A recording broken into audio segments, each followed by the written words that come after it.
Hello, ladies. Welcome to another episode of the Revitalized Womanhood podcast. I'm so excited to have my newest friend here with us, Lieve Hendren. Yeah, I was really worried about that because Hendren, you kind of roll into Henderson or something. Hendren. Lieve. And Lieve is different too. So I'm so glad in your About Me, it had how to pronounce it. Like saved me. You aced it. It's so fun, Gina. I'm so honored to be here. I often introduce myself as Leva, like diva, as an Lieve. icebreaker. You know what? It made me think of Wally, Eva, Yes. Leva. So now you've got a new one, Diva, Eva. Well, that's a mom thing. I mean, Wally, that's a mom thing. So sorry, that's where my brain goes. But I'm so excited to have you here, especially on this a momentous day. It is book launch day for you. How It excited are is. you? So excited. I There have it a copy is. of my book here because I need to read it and remind myself of my own lessons. But it's amazing. I was horrible at follow through, really horrible as a child, as an early adult. There's some hilarious stories in the book. So for me to actually follow through and now be published is just a really exciting moment. Coaching on it, being an expert in the field of it. But you know what I think is this whole thing where we get bogged down in the imposter phase of coaching and things like that. But you know what? It's by experience, it's through the growth in your life where you have experienced this that does make you the expert in this. You know what I mean? So coming from someone who was not to someone who's found this like secret strategy to success, I think that is the ultimate. Because someone who it just comes naturally to, they didn't have to work as hard for it. That's so true. And I really love and appreciate you saying that. I still struggle with imposter syndrome as a first time author. And I know so many amazing women, especially who struggle with imposter syndrome. And I think there's nothing to get over it quite like just doing, starting Yep. before you're ready and making progress. So it's been really exciting to be able to share the coaching in a structured format that a book can allow, and just get feedback from many different women all across the world, which is so helpful because that feedback really helps then get over imposter syndrome.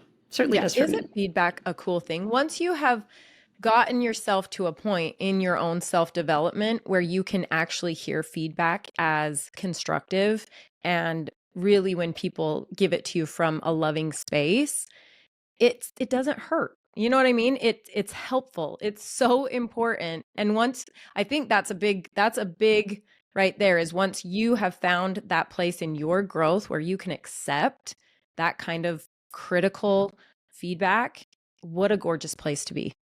And also other people who will gift you that feedback. I mean, Oh, it's honest.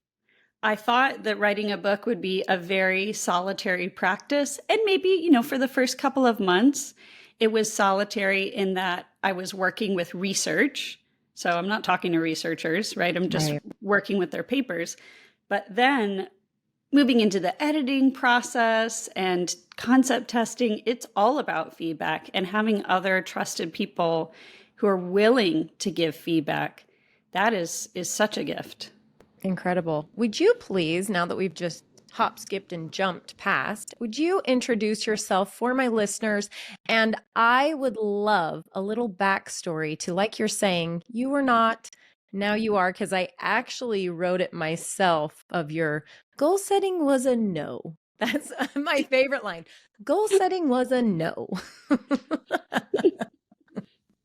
Tell us about yourself. Who is Leva?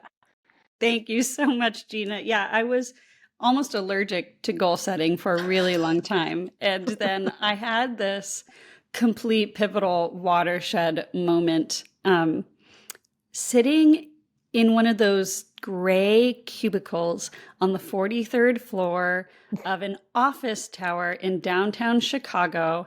It was snowy outside. I did this life assessment exercise where I just sat down with a blank piece of paper and thought about where I've been, and what I was proud of. And I completely burst into tears, just totally burst into tears. I felt like something in me was broken and unable to succeed as a human in just managing everyday life. And I had so many dreams, literally, my spiritual life, things I wanted to do at my church, to my fitness life, and, my creative passions. The list of delayed dreams was just crushing my soul. And that was when I decided, okay, I need to figure out a new approach to goals. Backing up though, Gina, the reason I want to start with that story of such a low point is my resume looked amazing. At that point in my life, I had multiple careers. I graduated from an Ivy League school in the top of my class and won a prize for my academic work. I had worked at a top consulting firm where I got to work with Fortune 50 clients that were very high visible, amazing nonprofits. So there was such a huge disconnect in terms of figuring out what was my own mission, vision, what really were the type of goals I wanted to be doing, and how I was spending my life in terms of creating this resume that just kind of went to nowhere. That's interesting. I'm going to let you get back to this. I'm so sorry to interrupt a minute in this, but I kind of want to, because we are focusing on my listeners who are women who prioritize family. Okay, so whatever that means and what that looks like in a modern day right now means sometimes you're a working mom, full-time working mom. Sometimes you're a stay-at-home working mom. Sometimes you're a stay-at-home mom. You're a housewife. So my listeners, I love this book that you've written because you have found the connection and the commonality between a Fortune 500 CEO to a stay-at-home mom, which is funny because I call my mom, my women CEOs of their home, right? You are the CEO of your life, so run it like a CEO. So we get into that. So we overlap on so many different levels, and I know that's why Leah knew that we would be such a good fit. But can I ask you, can we get a little personal and deep in, you've written down you've got all of these beautiful accolades, right? You've consulted for huge organizations. You've graduated from Princeton, with accolades, right? You have this list of success. I mean, you are successful. So you're looking at this resume. What were the things that you were not feeling successful in? What were more specifically things that your dreams were not being met? And why were they not being met? Why were you putting them on the back burner? Oh, Gina, that's a tough, tough question. We can baby It step is a this. tough Just question. like you, Yeah. I love going backwards first. So we can go backwards first, and then we can get back to it. Yeah, I do. At that time, I felt so guilty for ever saying no or not hustling. And it's almost like, that fish and water metaphor. I was so used to bringing a level of excellence, to working hard all the time. I felt bad about how I am designed, and I am designed for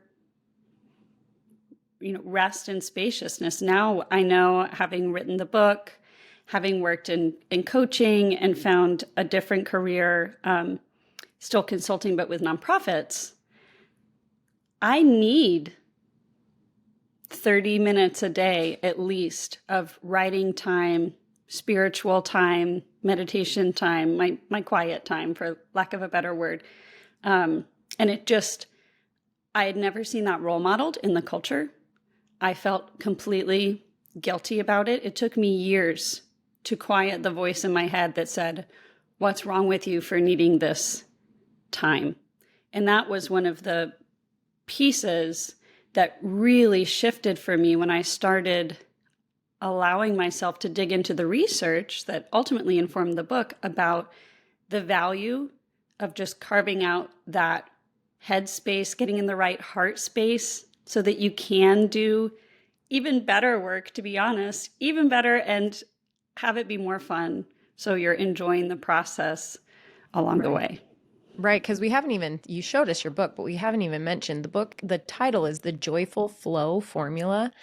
And it is all about, right? I'm going to let you explain this better than me because, I'm just new to it. But basically, these three things, which I love, presence, purpose, and passion, and bringing that formula together to create killer goals, but knocking them out quicker and more successfully than you would if you didn't have this formula in your back pocket, right?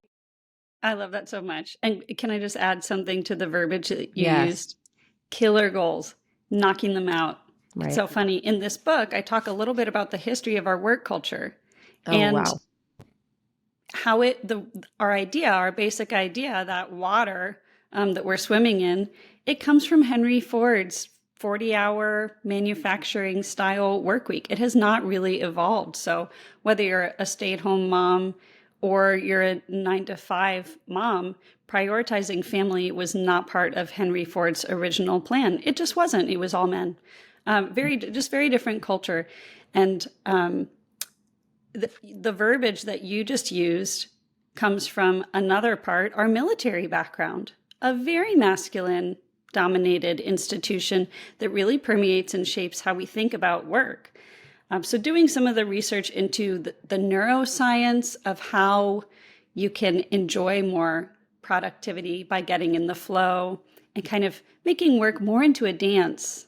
For me, that was a big reason why I wanted to write the book, Gina, because all of the other role models, all the other researchers were they're hyper masculine in this space. Mihai Csikszentmihalyi, Stephen Cutler, amazing researchers, Cal Newport, they're incredible. Cal Newport talks about riding in an ivory tower. For most women, that is completely unattainable. We're not on Shrek, okay? We're not locked away, waiting for Prince Charming, just brushing our hair and writing in our diaries, right? We're not. That's not happening. Well, and I actually want to talk to you. Have you read 4 Hour Work Week? Oh, So good, right? it's my favorite. I could tell you so many stories. I'm a huge Tim Ferriss Yes. fan. So that was the culmination of our life switching from being the grind, right, to leaving with our boys in 2017 and traveling the world. So Uh, that was the kicker right there. And it takes it even further. If you have not read this book, please read this book. But it takes it even further to, I love Ed Milet said once, what you used to have to work 80-hour work weeks, what you used to have to do that work, you had to be present. Like Henry Ford, you had to be there working on the machines. You had to be there clocking in, clocking out because the manpower needed to be there, all hands on deck. Same with military. You have to have the manpower there. Well, now it's starting to be, but now for those kinds of things with social media, I can do what I used to do in a 80-hour work week in 3 hours a day, if even. I can bust out my newsletters. I can bust out my podcasts. I can just get it all done. It's all just digitized and zip, bam, boom. That's why we have this huge culture and influx of nomadic lifestyles because they can work from anywhere. and Tim Ferriss definitely led the way on that. He Yeah. writes, I think he says on his podcast all the time that the two modern challenges are getting fat and having too much email. But it's really true. Most professional American office workers, for taking that as the sample size, they spend 2.6 hours a day just in email. Oh my gosh, yes. Soul crushing. There's so many easier ways to be more mindful with email. When I read the 4 Hour Work Week, I started testing batching, which is just, I didn't tell anyone at my organization. I just went into email 3 times a day, 20 minutes a day. Nobody noticed that I wasn't checking my email every minute. Right. I asked people, if there's a real emergency, would you please call me on my cell phone?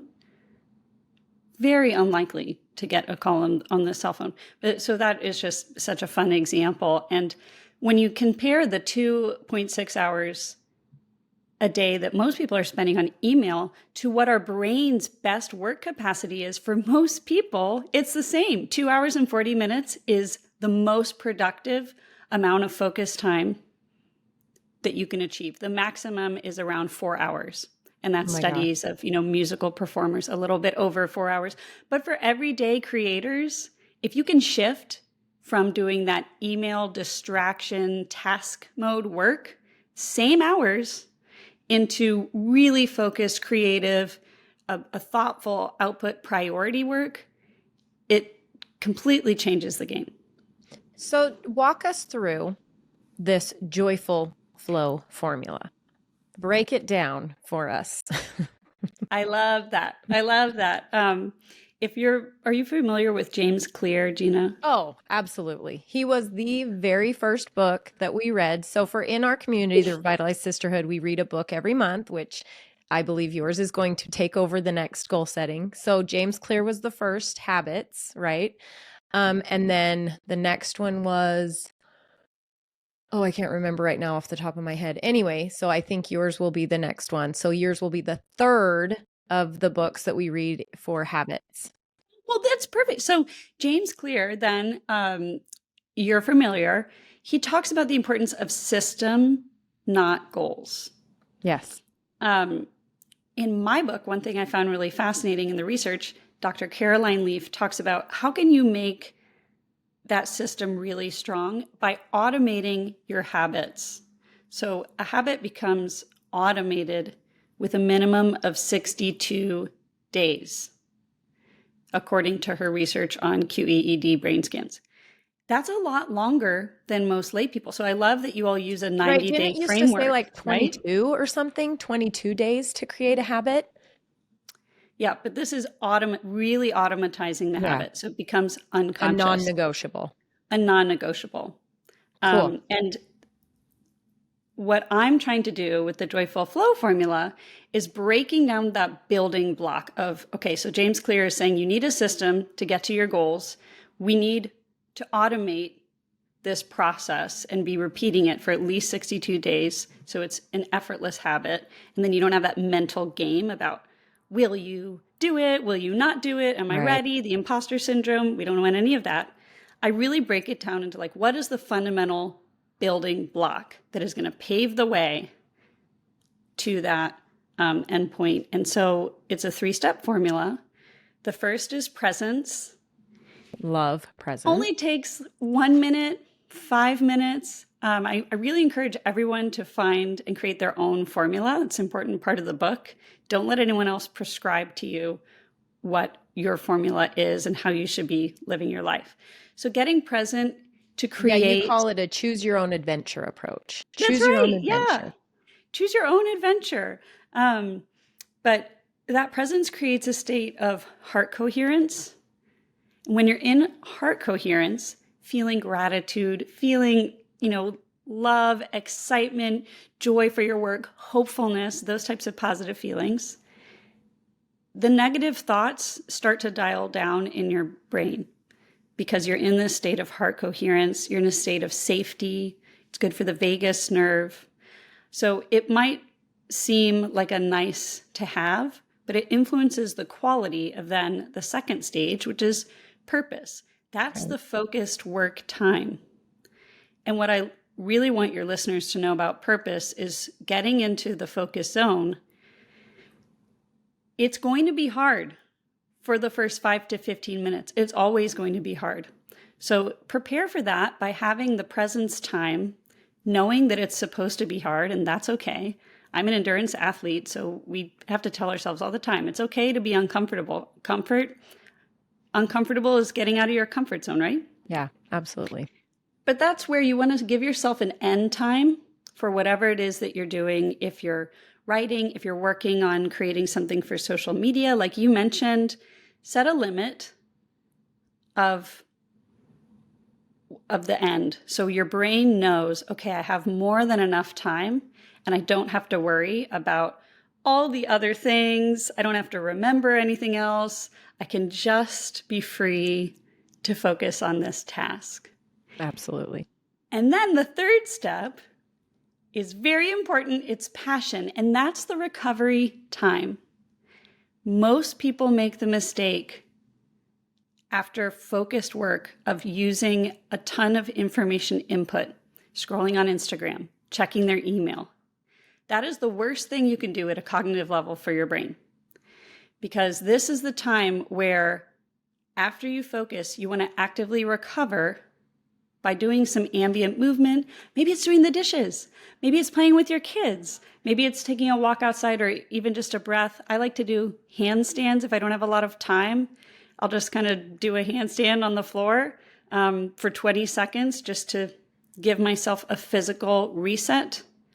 But don't take in any information. And what will happen, Gina, is your brain's reticular activating system will light up. And that's the part of your brain that gives people your shower breakthroughs, your really creative ideas, right? That Einstein would famously access when he was playing on the violin and having all of his breakthrough moments. So that present time doesn't need to be long, just 5 to 10 minutes. But proactively plan for that and schedule it into your day. Not only will you have more fun, you'll lower your stress levels throughout the day, you'll be more productive because you'll be having all these insights. Well, and it's like Pavlov's dog. You're training yourself that you get this fun reward after you've just worked. So then the working becomes fun because you know that you're going to have fun afterwards. Do you know what's interesting about that? That's funny. I have a friend, Kira Brinton, and I was actually going to recommend her book for you to read next. And she is amazing. And she talks a lot about creativity being so much, I'm going to just probably say this horribly, but it's via Gina. These are words via me. But basically, you have all of this creation in you, right? So you're going to do whatever you're going to do with them, create life, create a book, I told her the other day that scrubbing a dirty tub was me creating for my family. It's a creation coming out of me. I'm creating a safe, healthy environment for them. You know what I mean? It's beautiful. So creation is anything, right? If you think about it that way. But she says, if you have this creation in you, these gifts in you, but you don't allow them to come out, they turn from good creative energy to stagnant anxiety, overwhelm, that kind of energy. So what was fun was you saying that after you just did all of this creative work, you just gave yourself enough time, a set time to do this creative work. And now you're allowing yourself this fun moment to release the rest of whatever creative energy is left over. Because she says that when we get on calls with her, she talks about, we've just done this like energy exchange, talking about our what we want for our future, what we want for our goals, what we want, just me and my community, even me and my sisterhood, how we get together and we communicate these ideas and these thoughts. We're thought creators, right? And if we get off those calls and immediately turn ourselves off and scroll or become stagnant, it turns into that negative energy. It turns into this beautiful flow that was going. You've just shut a door on, slammed a door on. But instead, if like what you're saying, you turn it into a fun process, like do a little dance, go play with your kid, go jump on the trampoline, whatever you need to do, then it gets the rest of it out and you lose that overwhelm, anxiety, dread, all of those toxic traits that happen when we lock things in. That's such a great example. I love that so much. And that's why I was talking at the start of this about, the cost of delaying a dream. There is definitely a cost when you transition so hard like that and then you lose the creative flow. It can be, you lose something. It can feel painful. And what happens in our brain is your brain is desperately trying to remember these great ideas. You were just in the flow, having an amazing creative moment. And if you don't let those creative ideas percolate because you transition so fast, that's what happens when then you're going to bed at night. And as soon as your head hits the pillow, you jolt back up and your cortisol is like through the roof. And you're so upset because you only have 5 hours to sleep, but you can't sleep because you're thinking of all these other ideas because you didn't give it the space earlier. And now your brain is like, okay, I have all these ideas. And then if you keep delaying that day after day, it's going to build up the cortisol because in your heart, you know, these are important projects. You need to close the loop. So there's a really important chapter in the book called Presence about closing the loop. Do you need to mind dump after a really great sisterhood session and write down like, okay, these are my key takeaways. These are my ideas. I have them saved and I can come back to them when the time is right.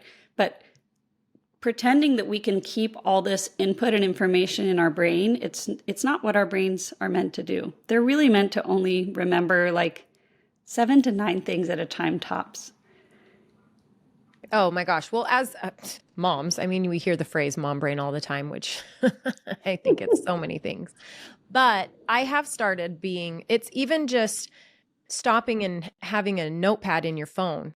I cannot read books anymore without having a notepad. So we were on a 17-day cruise coming across the Atlantic and had no service. So I was loving getting to binge through all of these books that I've had in my library, and I'd go to the gym for like 2 or 3 hours in the morning before my family even woke up. And that was my time to just do that. But it became so frustrating because I'd be like, oh, that's a great thought. And I'm on the treadmill or the elliptical trying to like get these notes down into notepads. And so my workout time ended up becoming just more of like thoughtfulness when I was reading these books. But now I can't read a book without jotting down the thoughts that I get from them. And that to me, it brings me to presence, connects me with what I'm doing right then, and then into purpose, because it's giving me the thoughts that make me say, aha, are obviously for a reason. I obviously need to come back to this thought for a purpose, because what triggered me now wouldn't have triggered me 5 years ago. What triggers me now won't trigger me in 5 years from now. I'm a different person in my journey. So, and then that's going to bring us to, what's your next passion? And what that goes into from the purpose of me jotting that down turns into my passion of continuing this coaching onto the women I love in my community. So That's that's such an the important one, perfect Gina. flow, joyful flow of when you just read a book, a goal of reading a book. It's not just reading a book anymore, because like you said, you cannot remember these things. And when we have those moments of mom brain, ladies, how frustrated do you get? How irritated? I've had it to the point where it's burnout. I just shared on an episode where it came to a very scary point of burnout. But even just things that I think, oh, I'll remember that. Oh, I'd like to have an episode. I'd like to record a podcast episode on just this topic. If I don't stop and write it down, and I even think to myself, okay, I'll remember this one. This one's good. I'll remember this one for sure. Nope. Never remember it. Never remember it. And then you get stuck in this dread feeling, like this, oh man, why can't, and that's what keeps you up at night. And I really, I'm sorry, I'm just taking over because you just got my brain just going. But I love that you talk about your cortisol levels shooting through the roof, because we don't realize, and I'm trying to say this as many times as I can on as many episodes as I can, that our bodies think that we are constantly running from a bear. Our bodies, women now, constantly think, and we don't know it. We don't realize it because we're so conditioned to living this way that it's normal. And I'm going to roll a lot of this conversation right into my next episode with Leah, because this is all the same kinds of things. Like you're saying, we go to bed and our cortisol levels shoot up through the roof. We can't sleep, which creates more cortisol, which creates a vicious loop, right? And so our bodies are constantly in this, I'm running from a bear, even though we're not. Totally. Where's the danger? I really want to respond to 2 things. Yes. First, I actually, in my private coaching practice, I work with a lot of moms who have ADHD or really struggle with distraction, multi-passionate. And that's where having, I call it a day map, but it's like in your planner where you have space to visualize the time, is so helpful. And I really encourage moms, I know you're running through the day. if you can have that piece of paper or a book to be a physical reminder to, one, get off your screen, and then two, write down your great ideas there. And then at the end of the day, when you're closing out the day mentally, you can actually remember the good memories, because our brains tend to forget all the good, beautiful moments. But then two, you can mentally go through that checklist and think, oh, I had that great idea. Do I still like it? What do I want to do with it? Do I want to put that, into an email? You could just close all those loops. So I really love how you're offering that to your community and wanted to affirm it. And then second, about the chronic illness and cortisol, that really was the beginning of my journey, because after school, when I started my first job, the stress of just the day-to-day, I was at a job where I was expected to send out reports before 8 a.m. And a lot of the higher vice presidents would give me their work at 5 p.m. to be completed at the end of the night, usually 8 p.m., sometimes 1 a.m.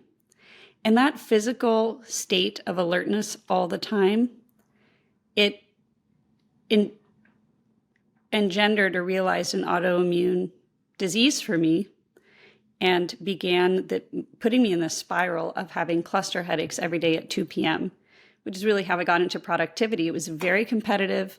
If you didn't hit your performance metrics, you were cut. I saw many people, peers, vice presidents, many people get cut for small things. So I had that pressure to be twice as productive as all the rest of my peers, and was trying to self-heal and figure out what on earth is going on just from sustaining the chronic stress levels. The first time I really felt safe in my body, Gina, was when I was 28 years old. I just had no idea that I didn't feel safe before then, right? And feeling like, okay, there isn't a bear chasing me. I'm going to be okay. I can do this, is so important. But it really comes from a deep self-care practice, not the bubble bath self-care practice, but the type of continually renewing yourself and having those de-stress practices built into your day that's sustainable. Do you know what I hate?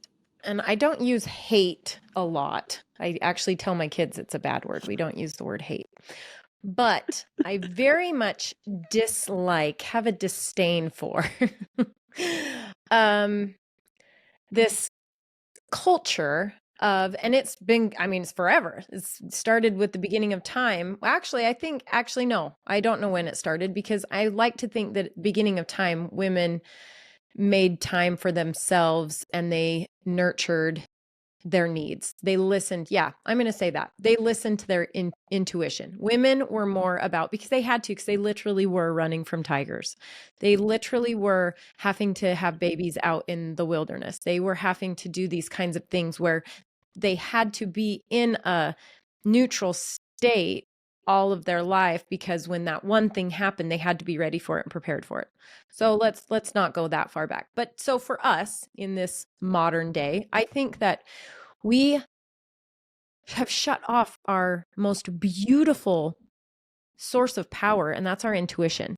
We've totally shut it down. We've shut the door on it, because what we've done instead is been conditioned with social media, comparing with all the other women in the world, right? My mother, she had to compare herself to like Donna down the street. Like, was her casserole as good as Donna's? Like, you know what I mean? Like, I have to compare myself to my friend in Paris, my friend in Australia, my friend everywhere around the world. So when I'm on social media, or allowing myself to fall into the traps of comparing myself to everybody else in the world, it's also coming from our mother before us and her mother before that. It's also, you know what I mean? We're taking in all of these things, and our intuition has been completely shut down because of this. So instead of listening in to ourselves, checking in with our own bodies, checking in with our own needs, we look for someone else to show us the right way. Like, oh, I don't trust myself. It's kind of like AI right now. AI is coming in. And did you know within 2 years, if you haven't published a book, um, AI will have a list that you are a thought leader versus AI. It doesn't matter. If you wrote your book after that mark in 2 years, if you hand wrote your entire book after that mark, it doesn't matter. It'll be categorized as AI because how can they prove it? But if you have written a book before this time, you are considered a thought leader. Anyway, the point being that AI starts to do all this work for us. It's amazing.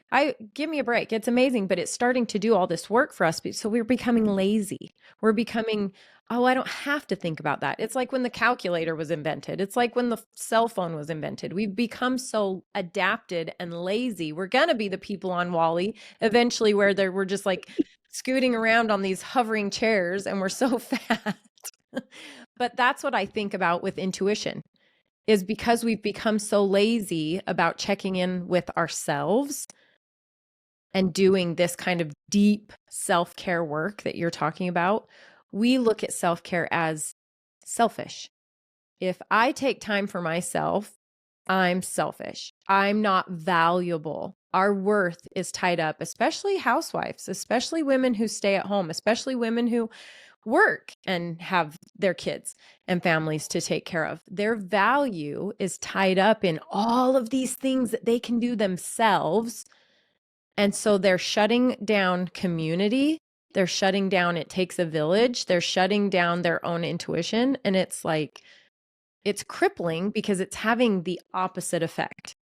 Well, they're not setting the tone of being, right? We're right. human beings, They're not being human present. doings. And when you put your identity in all those things, and trust me, I understand the pressure. I really, really do. And you sacrifice your spirit and your joy, it is, soul sucking for you and definitely impacts people around you. And that was a huge reason, Gina, that I did the Choose Adventure approach in the book, because it took me a good 2 years to practice prioritizing joy and not feel guilty about it. Right. 2 years. But that's a practice. That's a long practice. It's a really long practice. It's hard to shift. But for me, shifting off that negative comparison, judging voice was absolutely critical. I just didn't want to live that way anymore. And I realized, again, I'm a nerd, so I'm doing the research, but I have this goal setting approach where, yes, there are these outcomes that are wonderful, like some of my big strategy consulting clients. That looks great on your resume, but what makes a goal worthwhile so you don't have that pang of regret after spending years of your life doing it?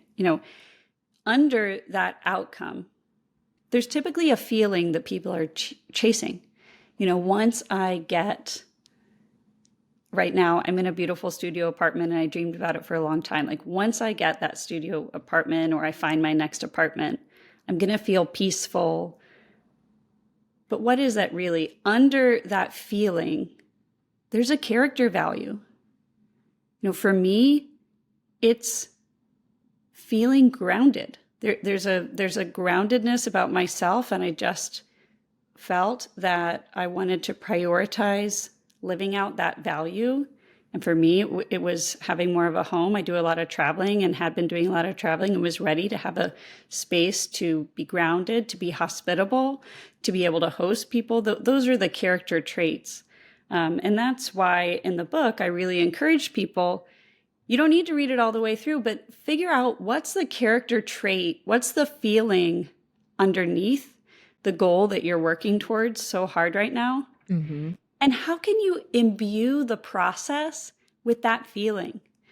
Yes. It also closes the cognitive dissonance gap. So instead of thinking like, oh, this goal is so far away, it's actually not that far because you're already living into that value. It's just a matter of doing it and continuing to be, grounded, or whatever your particular character trait is, trusting that following your character growth and development and prioritizing joy is going to get you to the right outcome. And that gets us settled into our passion, the third part of your 3 Ps, right? You've got to identify the passion, the why, the what is it you're doing this all for? Because if you don't And then have stay that feeling, motivated. yes, if you don't have that vision of groundedness, peacefulness, a space that you can call your own and feel secure and safe in, right? That's what's holding you to this course. Because if you don't have anything over here, you're just like, I can do 10,000 miles in my car in a parking lot, right? You're just, right? Yeah. Oh But my if gosh. you want to do 10,000 miles and actually have it make a difference, you've got to have something on your map that says, I'm going to go from here to here, or from here to here, or from, right? You have to have a reason for why you're trying to get to this point.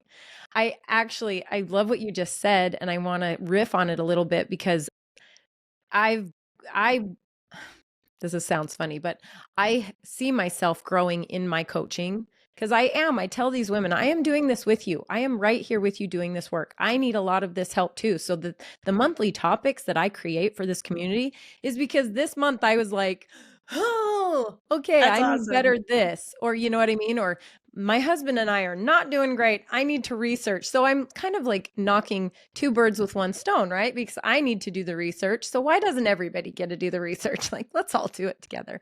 But I kind of had this. So we are now on so we started goals in October of 2022.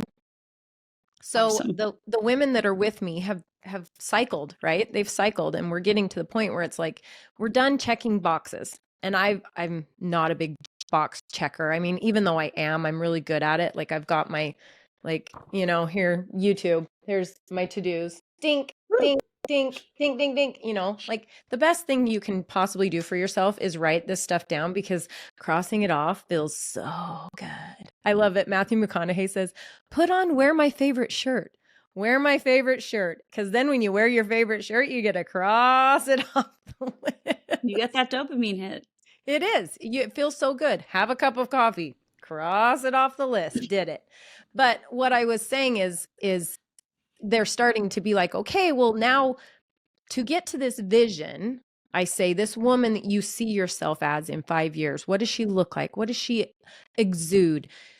What do people think about her? Is she loving and warm and nurturing, or is she strong and athletic? And you know what? Like, what is she? I mean, sit in it. Smell. What does she smell like? Does she smell like vanilla? Does she smell like the woods? I don't know. Get really into this vision of who this woman is that you want to be. And I love that you work backwards because I work backwards. And it's like, okay, now come back to where you are now. And what are the steps we want to take to get to this? So, of course, when you're new to goals and getting into this, it's very ticking off the boxes. It's very much setting a goal or a task that goes along with it, baby steps you basically to your goal. So this woman in my community, she's pregnant, and she was talking to me about, well, I just feel like she's got all of these things that she wants to get done. And she's adding this new baby to this already family, right? And I'm like, why do you feel like you need to do XYZ? Why do you feel like these are supposed to do? And I said, I want you to think, just close your eyes and tell me, what is your ideal in 5 months when this baby gets here? Let's not even think about the year. Let's think about this baby's being born in this many months, right? So what do you want your home to feel like on that day? What do you want your family, the vibe of your family, to be on that day? What do you want to just, sit in the feeling? You want it to be loving. You want it to be cozy. You want it to be safe. You want it to be peaceful. You want beautiful music playing. You want your doula there. You want a water bath. You want whatever. Like, I don't even know. This is your dream. And I said, now imagine your home is now encompassed in this bubble. This is your world right here. Everything outside of this can wait. It can happen later. Right now, you're focusing on this bubble and what you want to create for what happens in this bubble. And that is how you set your next quarter goals, is by that feeling. Because how easy is that now? Okay, I've got the feeling. So I've got to pick out the music. I've got to make a playlist. I've got to give each member of the family jobs, to-dos. Like, it's your job to make sure the house is picked up. It's your job to make sure there's always clean towels. I mean, I don't even know, right?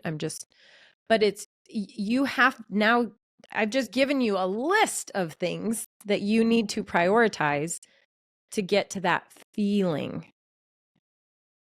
And what I love so much about that, Gina, is that's an embodied visualization. And I also talk a little bit about this in my book. I really encourage that 4-year, 5-year embodied visualization so you can program that feeling into you. And you can start living into that feeling using your intuition to figure out, is this how I want to be feeling? Is this, who I am? Am I authentic spirit? Or am I falling into, task mode and fixating on the wrong things? Because Right. it's like looking at the top of the mountain when you get that embodied feeling, putting yourself there so you can figure out the path. Because when you're at the bottom of the mountain, you don't see the trees, the rocks, if there's going to be a sheared rock face that you'll have to scramble up. You can't make the correct plan. It just doesn't exist. And I see so many people fall into that trap. I actually work with a lot of military folks who transition into regular person careers as well. And they're so structured. They're so used to expectations, just stuck. Have high expectations, huge lists, like you were just sharing. All the things, can make lists and plans for forever and not do.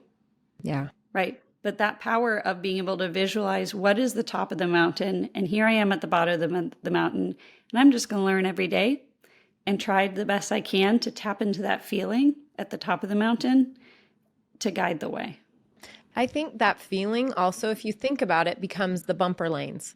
Think about the bowling alley. If you have that feeling and you've really sat in this and you know what that's going to look like, and oh boy, it's going to feel so good and I cannot wait for, whatever.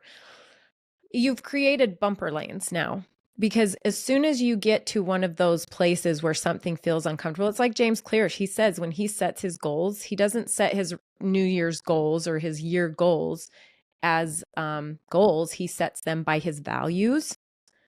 So those are his bumper lanes. So he knows that when something presses up against that bumper lane, it feels uncomfortable because he's already set that standard. And if something feels uncomfortable, he's going to bump it back into play, right? So that's so cool. I love riffing with you. You have so many amazing thoughts, and I knew we would be so aligned. Leah knew. She got us together. I'm so excited for you to have your launch day today, and I'm happy that you get to celebrate it here with me.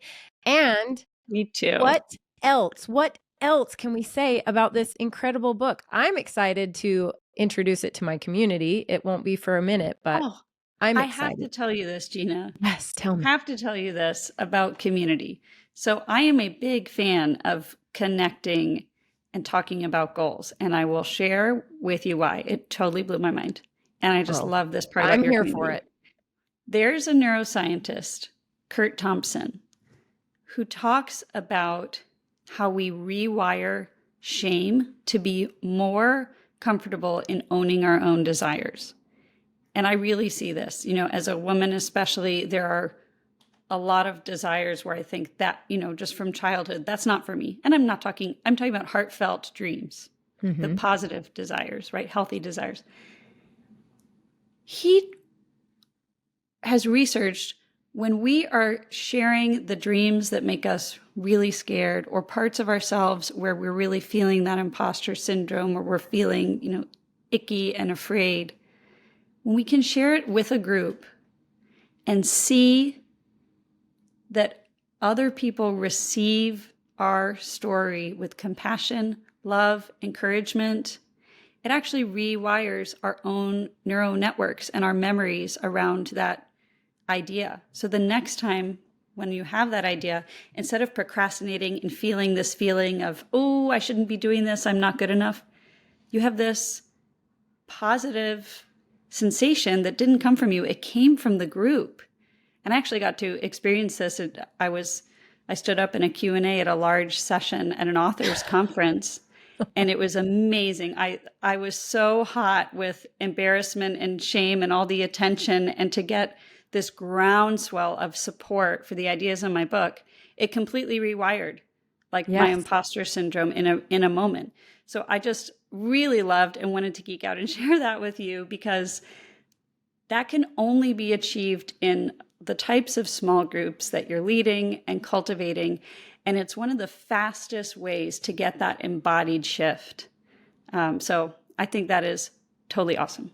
I appreciate you sharing that, because I talk about it every day. Community, community, community, like, come on, because I see the beautiful work happening every day since I created this community. And it is true when where was I going? Hang on. I lost it. Come back. Let me sit up straight. Okay, there it is. I love that there's a neuroscientist strategy behind this, because what is a belief?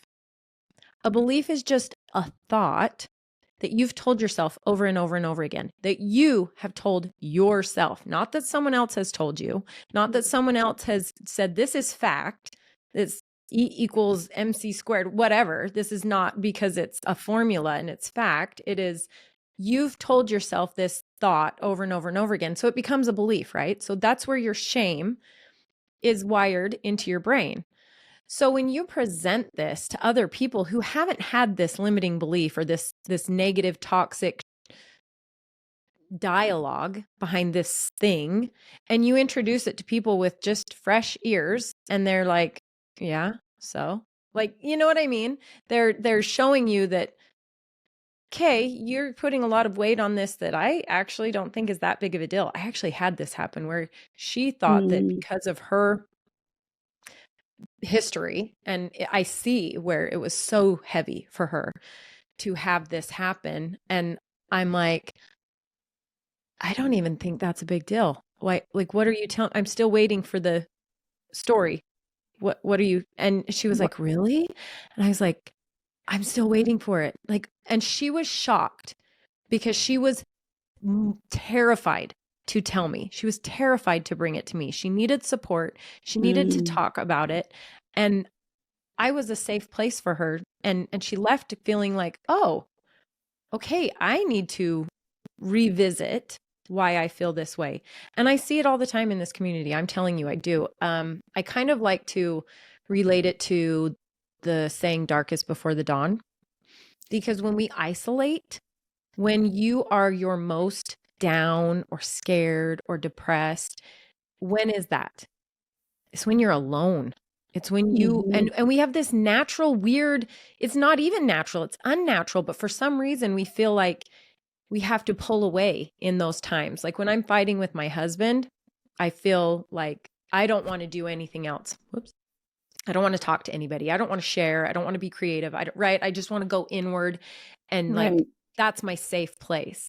But that's so unnatural because we are communal beings. We need community. We need that existence. And so with this podcast, that is my goal, is that I talk about enough things or things enough times that it gets to someone that they're feeling that isolation and I'm alone in this and this is my problem. And I'm like, hello, we're all going through that. You're not so special. Like, we are But all womanhood feeling this is way. very alone. And that's the other reason I am It so is. inspired by your work. I mean, it's very difficult to navigate in today's culture. And there's just so many opportunities for comparison. So I love Oh, how you're yeah. creating a space for people to find ways to be connected and come together, even if it's not, fully in person, and if it's asynchronous. It's really wonderful. I think, and so when it's the darkest, I think if you can think of one other person that you trust enough to share some of that burden with, they've become a beam of light now, right? Once you are willing enough to open yourself up to share a little part of that with someone else, one person, if you think of one person, think of that as a beam of light. If you can open up and share it with a community, that's dawn, right? That's the sun coming up over the mountains, and you're no longer in the darkness. You're no longer alone in this. You've just given part of your burden to other people who have said, I'm willing to help carry that with you. You don't have to carry that alone. And maybe you're inspiring the next person Hopefully, to come into the light. Hopefully I am. And hopefully I know with your book and putting this kind of creation out into the world, you're doing the same thing. You're inspiring the CEOs who get stuck and their work, their creations need to come out in the world, to the stay-at-home moms who get stuck and their creations and love need to come out into their families and into the world. Do you know what I mean? And that's why I'm so excited for this book, that you've found the commonality and the link in that to connect us all. Thank you so much, Gina. Yes. It means the world. Well, it was so fun chatting with you. Where can my listeners come and find you? I'm going to put everything in the show notes so they won't have to think too hard about it. I like to keep it easy. I love that. Well, I would really, if this resonates, I would really encourage a listener to hop to my quiz, Joyful Workflow quiz. It's a really fun quiz that I put together that will help you tap into what is that feeling that's kind of your superpower for getting into creative flow. And then once you figure that out, if you're inspired to read the book, go straight to that chapter. Of course, it's also wonderful to read it cover to cover. And there's a link to the book on my website, which is just Lieve Hendren.